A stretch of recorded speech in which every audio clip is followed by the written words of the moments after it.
Jadi kenapa hari ini rakyat tidak sejahtera, minimal masih banyak yang miskin? Karena pemimpinnya yang bikin miskin. Ini namanya kemiskinan struktural. Gugatlah gubernur-gubernur di daerah, termasuk Anies. Jangan dipikir di sini enak-enak aja. Ini kita ini memang nggak ada hutan, tapi Anda lihat beton itu.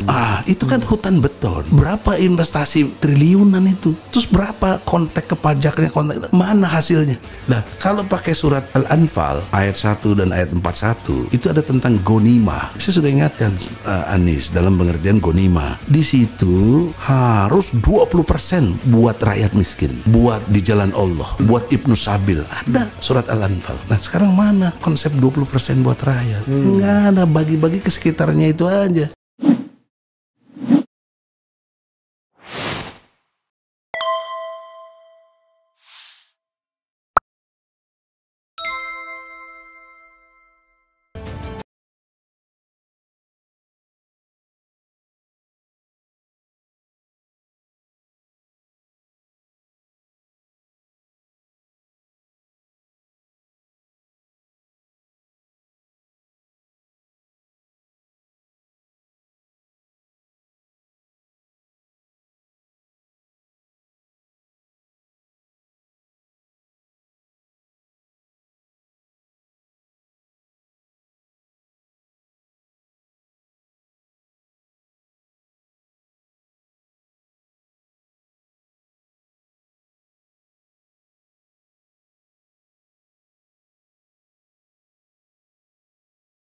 Inilah yang harus kita sama-sama public enemy. Jadi jangan ada bicara kebencian kita. Ini bicara harta benda kita semua, nyawa kita semua, kelangsungan hidup kita semua. Anda hari ini boleh enak, belum tentu anak istri Anda nanti lebih baik. Begitu juga cucu-cucu kita nanti. Nah, ini kan kita tahu teori lingkungan hidup kan harus sustainable. Kalau nggak sustainable untuk apa bicara lingkungan hidup? Tapi kita cara kelolanya berbeda. Lingkungan hidup digabung sama kehutanan, nggak bisa itu. Menterinya itu teman saya sekelas tuh, Siti Nurbaya. Sekelas saya sama dia. Sekelas di S2, S3? S3. Nah, jadi dalam konteks itu kok ilmu yang dia pakai nggak ngerti. Karena dalam konteks lingkungan itu harus punya kemampuan memahami materi, energi, dan informasi. 3 besar inilah yang membuat lingkungan itu jadi bagus, sustainable itu. Energinya gimana, materinya gimana, informasinya apa. Nah, dalam perspektif itu dikaitkan dengan ilmu hukum kan cocok dengan pasal 33 ayat 3 itu. Jadi kenapa hari ini rakyat tidak sejahtera, minimal masih banyak yang miskin? Karena pemimpinnya yang bikin miskin. Ini namanya kemiskinan struktural. Kemiskinan struktural mungkin yang ahli ekonomi lebih jago. Saya perspektif hukumnya aja. Saya temukan ini dosa-dosa struktural mereka. Mereka ini pendusta agama, tapi tetap dipercaya, tetap dijilat. Karena para pendustanya ini nggak punya lain kecuali tadi isi tasnya itu. Dan isi tas itu main dengan konglomerat yang ada, yang membuat dia dibiayai. Jadilah boneka dia. Dia merasa sur sendiri, padahal dia menghancurkan dirinya sendiri. Nah, ini satu peristiwa ke depan yang dasar menurut saya. Perubahan di Indonesia ini jauh lebih mengerikan nanti, karena ini udah menyangkut hajat hidup orang banyak tapi diabaikan. Persoalan seriusnya ada 2. Ukuran kesuksesan itu kan dalam konteks kepemimpinan tadi mampu merubah keadaan. Kita lihat sekarang ukur satu-satu. Terakhir ini yang Jokowi. Apakah terjadi perubahan lebih baik atau enggak? Kalau udah tahu enggak lebih kok didukung terus tuh gimana otak itu? Itu bukan saya benci ya, enggak. Saya Jokowi itu presiden kita kok. Subjektif ya? Iya, subjektif dong. Tapi dikemas secara objektif. Melihat fakta-fakta, bukan kebenciannya. Nah, itu teori yang saya osjubedil itu. Maka oleh karena itu tidak mengurangi hormat dengan siapapun, terutama saudaraku Presiden Republik Indonesia. Jangan tersinggung ya. Anda sadar diri. Dalam petitum saya kasih kesempatan untuk taubat. Luar biasa. Kalau nggak mau taubat, Anda mundur. Kalau enggak, nanti rakyat bergerak memundurkannya. Itu konsepnya sederhana aja. Taubat itu maksudnya mengubah kebijakan. Iya. Kan taubat itu ada 3. 1 mengakui kesalahan, 2 tidak akan mengulangi lagi, 3 mengganti. Nah, gantilah kebijakan-kebijakan yang jangan sampai rakyat dimiskinkan. Dengan listrik, PLN itu menurut hemat saya sumber daya alam yang dikuasai oleh listrik ini paling besar. Setelah itu BRI, setelah itu yang lain-lain. Itu PLN sekarang ini Masya Allah. Kita bayar sedikit aja didenda. Tapi bagaimana mendistribusikan nilai-nilai listrik untuk kesejahteraan? Juga kehutanan. Pernah sahabat saya MS Kaban jadi Menteri Kehutanan, saya kritik, Ban, lu jadi menteri, masyarakat seputar hutan tetap miskin. Apa artinya kau? Padahal dia ambil sumber daya dari situ. Nah, cuma gitu. Sudah.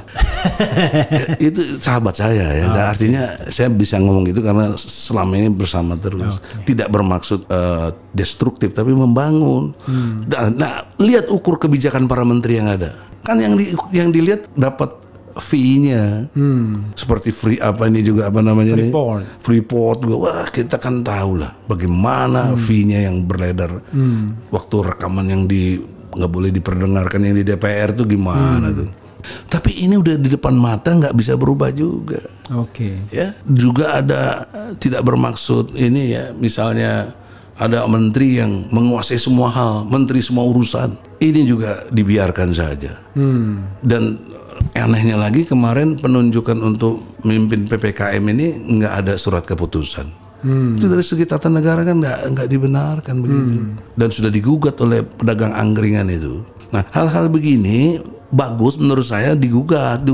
Maka saya pelopori bagaimana gugat yang benar. Nah, gugatlah gubernur-gubernur di daerah, termasuk Anies. Jangan dipikir di sini enak-enak aja.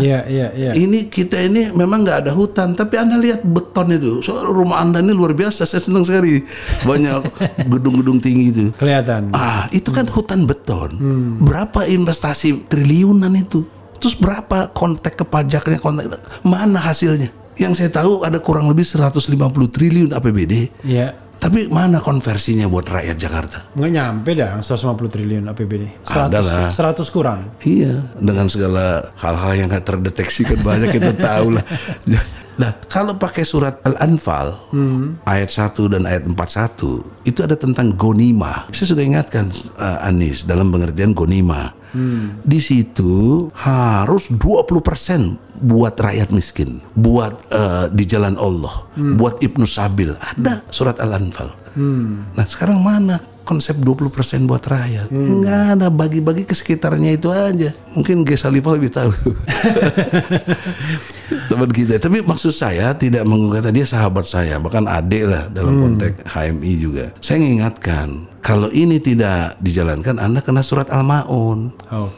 Apalagi pakai vaksin, kasihan rakyat bagaimana itu. Nah, ini yang saya maksud, gerakan-gerakan yang gini, seperti saya lihat sahabat saya juga Babe Aldo bikin MPR, Majelis Penderitaan Rakyat. Itu benar. Tapi mana yang ngurusin begitu-gitu, saya kira sekilas ntar juga hilang lagi tuh. Yang mudah-mudahan nggak hilang. Jangan, maka harusnya terstruktur, masih bikin ke pengadilan, gugat. Apa yang nggak benar dari rejim ini? Jangan cuma Jokowi, karena dia bisa berkilas, itu bukan urusan saya. Maka kita distribusi gugatan ini kepada tiap gubernur, bupati, wali kota.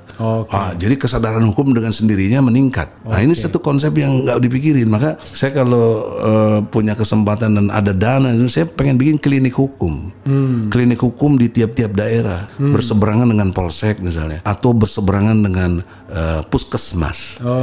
Karena ini nggak pernah diperhatiin. Misalnya pasal 34 UUD 45, fakir miskin, anak terlantar dipelihara oleh negara. Pernah kita dengar rumah yatim nasional? Nggak ada sampai hari ini. Harapan saya kita sudah menemukan public enemy tadi.